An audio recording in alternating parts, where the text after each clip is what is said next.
Murder by Television is a film from 1935 that stars Bela Lugosi, someone who just can't deliver a bad performance. Directed by Clifford Sanforth, someone who's fallen into obscurity, this film is about the device known as the television. And despite that perfect title, there is in fact no robotic television who's wielding a machine gun in this movie. Instead, it's about this man who's inventing the first TV ever, but doesn't want to sell his invention to a bigger corporation, so they send out Dr. Arthur Perry, whom Mr. Lugosi plays, to investigate. On the night of the unveiling that's broadcasting nationally, the inventor is murdered, leading to an investigation led by the chief of police. The inventor's name is James Hoagland, which gives the movie its alternate title of The Hoagland Murder Case, and he's played by Charles Hill Males, and I believe this is his final film. With the quality of the sound and transfer, I'll say that this movie was kind of hard to follow at first. It's under an hour long, so I just skipped back and tried to really pay attention.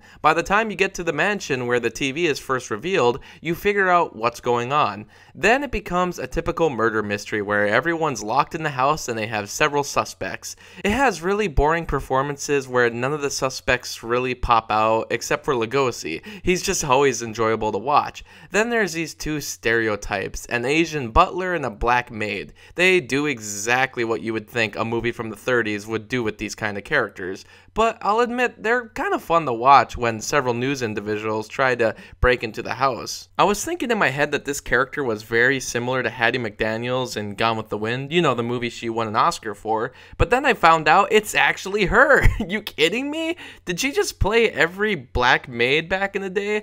There's this really funny mistake when she finds a dead body and just disappears from the frame. I bet it's just a problem with the reels being put together rather than a blatant editing mistake, but it looks hilarious. Speaking of that dead body, for half the movie, you know Lugosi's behind the murder. I was assuming this movie's plot would be easy to figure out, like the last film, A Scream in the Night, but then Lugosi's character dies. So now I had no idea where this movie was going because I was waiting for him to get handcuffed at the end. In fact, let's stop the video for a second.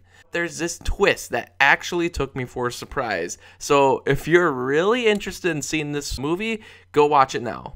So, spoilers, here we go. Eventually, Lugosi comes back to life. Yes, back to life. He confronts the whole group and reveals that while he was sent here as an investigator, his twin brother took the place of himself to benefit from the profit. Yes, there are two Lugosis in this entire movie, and while the twist is just kind of silly, I didn't guess it, and neither would you. Plus, this was the early days of film. I doubt that this twist was really that common yet. Except that this is now the third movie in a row where the lead actor is playing two different roles. Lugosi then reveals that his brother was murdered by one of the guests, Henry Schofield, who also murdered the TV inventor as a way to steal the designs. So the real culprit ends up being this random guy who we sort of followed here and there, but I have to say, I was intrigued. That ending made this movie worth it. Besides that, it's just a quick watch that has an interesting mystery, but not much weight or dedication or suspense, really. I feel like this story could have maybe gone through another rewrite and expanded the suspects a bit more, while still tricking the audience about the Lugosi twist, and maybe the movie would become a 30s classic. As is, it gets lost in this DVD set as just another obscure title. But of the movies I've watched so far, I've enjoyed this one the most. Murder by Television has a false advertising name, but it's for anyone who's a fan of Bela Lugosi, early mystery films, and low-budget public domain movies.